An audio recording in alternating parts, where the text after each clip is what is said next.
अस्सलाम वालेकुम नाजरीन, कैसे हैं आप सब लोग। उम्मीद है कि आप सब खैरियत से होंगे। मैं हूं आपका मेज़बान परवेज़ इकबाल। आज 19 सितंबर और हफ्ते का रोज़ है। जैसा कि आप लोग जानते हैं कि मैं आप लोगों के लिए लेके आता हूं यूरोप भर से अहम खबरें। आज के इस खबरनामे में हम बात करेंगे, अक्सर यूरोपीय ममालिक में कोरोना के रिकॉर्ड केसेस सामने आ गए। यूरोपीय मुल्क स्पेन के दारुल हुकूमत में जुज़वी लॉकडाउन, जबकि कतालोनिया में करंतना की मुद्दत को कम करने पर गौर शुरू। बरतानिया के वज़ीर आज़म पूरे मुल्क में कोरोना पाबंदियां लगाने पर गौर कर रहे हैं।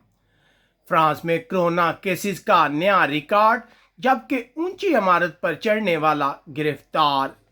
जर्मनी हैकिंग के हमले में एक शख्स हलाक, जबकि जर्मनी में बिजली बहुत महंगी।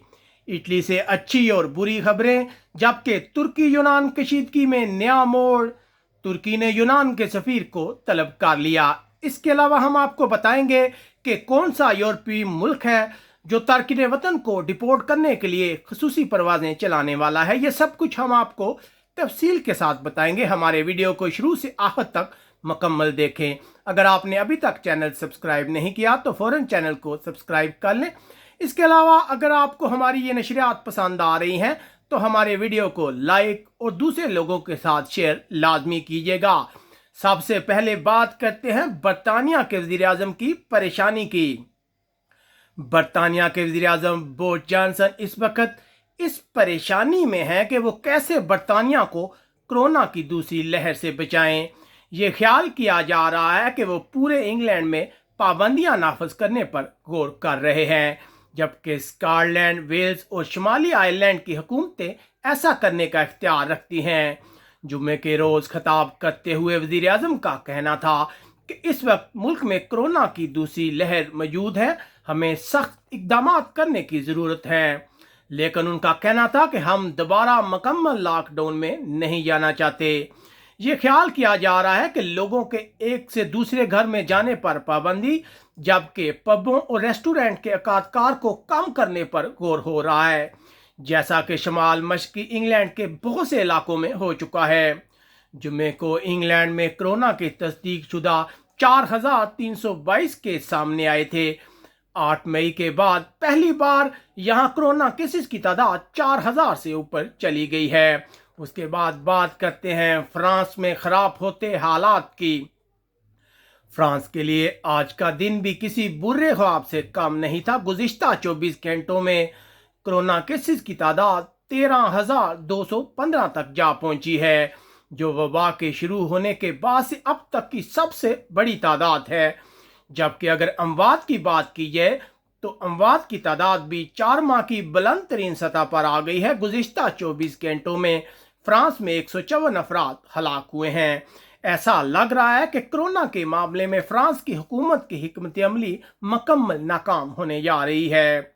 उधर हकाम का कहना है कि पेरिस में एक शख्स को बगैर किसी हिफाजती इंतजाम के सबसे ऊंची इमारत पर चढ़ने के बाद हिरासत में ले लिया गया है। इसने सुबह सवेरे चढ़ाई का आगाज किया और शाम 8 बजे तक टावर की छत पर पहुंचने के बाद इस शख्स को गिरफ्तार कर लिया गया है। अब बात करते हैं जर्मनी की। जर्मनी एक नई तहकीक से पता चला है कि जर्मनी में दुनिया के कई ममालिक की निस्बत बिजली की कीमत जो है वो बहुत महंगी है।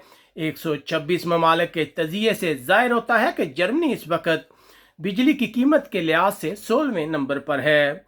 उधर जर्मनी के हकाम का कहना है कि वो हैकिंग के उस वाक़े की तहकीकात कर रहे हैं जिसकी वजह से एक मरीज की मौत हो गई। जुमरात को अस्पताल और एम्बुलेंस के नेटवर्क का राब्ता मुनक़ता कर दिया गया था हैकिंग के जरिए, जिसकी वजह से इस मरीज की जान चली गई। जबकि अगर कोरोना केसेस की बात की जाए तो जर्मनी में भी कोरोना केसेस में इजाफा हुआ है। गुज़िश्ता 24 घंटों में 2,297 अफराद में कोरोना की तस्दीक हुई है, जबकि 6 हलाकतें हुई हैं। उधर खबर है कि यूनान में समुद्री तूफान की वजह से 2 अफराद हलाक, जबकि 1 लापता है। तूफान की वजह से मुल्क के मुख्तलिफ इलाकों में सैलाब का सामना करना पड़ा। 30 से ज़ायद अफराद अपने घरों में फंस कर रह गए। उधर उस यूनानी अखबार की वेबसाइट को हैक कर लिया गया है जिसने तुर्की के सदर की توہین کی تھی، جبکہ یونان کے وزارت خارجہ نے اس اخبار کی مذمت کی تھی، جبکہ دوسری طرف ترکی کی جانب سے شدید رد عمل سامنے آیا۔ ترکی نے یونان کے سفیر کو طلب کر کے اس واقعے پر شدید احتجاج کیا ہے۔ اس کے بعد بات کرتے ہیں اٹلی کی۔ اٹلی کے لیے اچھی خبر یہ ہے کہ اتوار کے روز سے تمام کھلی جگہوں پر کھیلوں کے مقابلے میں 1000 سے زائد شائقین کو جانے کی اجازت ہوگی، جبکہ اٹلی میں ایک بار پھر کورونا کیسز میں اضافہ ہوا ہے۔ گزشتہ 24 گھنٹوں میں اٹلی میں 1907 افراد میں کورونا کی تصدیق ہوئی ہے، جبکہ 10 ہلاکتیں بھی رپورٹ ہوئی ہیں۔ ادھر اسکاٹ لینڈ کا کہنا ہے کہ اس نے پہلے شخص کا پتہ چلا لیا ہے جو ملک میں کورونا وائرس لے کر آیا تھا۔ اس شخص نے اٹلی کا دورہ کیا تھا۔ اب خبر شامل کرتے ہیں تارکین وطن سے ریلیٹڈ ایک اہم خبر ہے۔ برطانیہ کے حکام کا کہنا ہے کہ وہ تارکین وطن کو اٹلی، فرانس اور اسپین ڈپورٹ کرنے کا ارادہ رکھتے ہیں۔ 1000 سے زائد تارکین وطن کو ابتدائی طور پر ڈپورٹ کیا جائے گا۔ ان تارکین وطن کو ڈپورٹ کرنے کے لیے خصوصی پروازیں چلائی جائیں گی۔ یاد رہے کہ رواں سال 6000 سے زائد تارکین وطن انگلش چینل عبور کر کے برطانیہ پہنچنے میں کامیاب ہوئے ہیں۔ اب بات کرتے ہیں یورپی ملک اسپین میں کورونا کی بگڑتی ہوئی صورتحال کی۔ اسپین کے دارالحکومت میں جزوی لاک ڈاؤن نافذ کر دیا گیا ہے، جبکہ گزشتہ روز 14390 افراد میں کورونا کی تصدیق ہوئی ہے، جو ایک ریکارڈ ہے۔ جمعے کے مقابلے میں اگر کیسز کا جائزہ لیا جائے تو 2000 زیادہ تعداد ہے۔ ادھر میڈرڈ میں نقل و حرکت پر پابندی عائد کر دی گئی ہے۔ اس سے میڈرڈ اور اس کے گرد و نما کے 37 علاقے متاثر ہوں گے۔ مجموعی طور پر 8,50,000 لوگوں کو میڈرڈ میں قرنطینہ کر دیا گیا ہے۔ پارکوں اور عوامی مقامات پر رسائی کو محدود کر دیا گیا ہے، لیکن لوگوں کو کام پر جانے کی اجازت ہوگی۔ ان پابندیوں کو لے کر عوام جو ہے بہت زیادہ پریشان ہے، جیسا کہ ہم نے آپ کو گزشتہ روز بھی بتایا تھا کہ میڈرڈ میں جو ہے سخت پابندیاں نافذ کر دی گئی ہیں تاکہ کورونا کے واقعات کو روکا جا سکے۔ ادھر کتالونیا صوبے کے حکام کا کہنا ہے کہ قرنطینہ کی مدت کو 14 دن سے کم کر کے 10 دن کرنے پر غور کیا جا رہا ہے۔ یہاں ایک بری خبر شامل کرتے ہیں اسپین سے ریلیٹڈ۔ ملکوں کی معیشت کی درجہ بندی کرنے والی ایک ایجنسی مودی نے اسپین کے قرض کے بارے میں ریٹنگ کو مستحکم سے منفی قرار دیا ہے، جس کی وجہ سے یہ خدشہ ہے کہ اسپین کی معیشت بحال ہونے کے لیے 2022 تک جدوجہد کرے گی۔ جیسا کہ ہم آپ کو ماضی میں بھی بتاتے رہے ہیں کہ کورونا کی وجہ سے یورپی ملک اسپین کی معیشت بہت متاثر ہوئی ہے۔ امید ہے آپ کو ہماری یہ نشریات پسند آئی ہوں گی۔ اگر آپ کو ہماری یہ نشریات پسند آ رہی ہیں تو ہمارے ویڈیو کو لائک اور اپنے دوستوں کے ساتھ شیئر لازمی کیجیے گا۔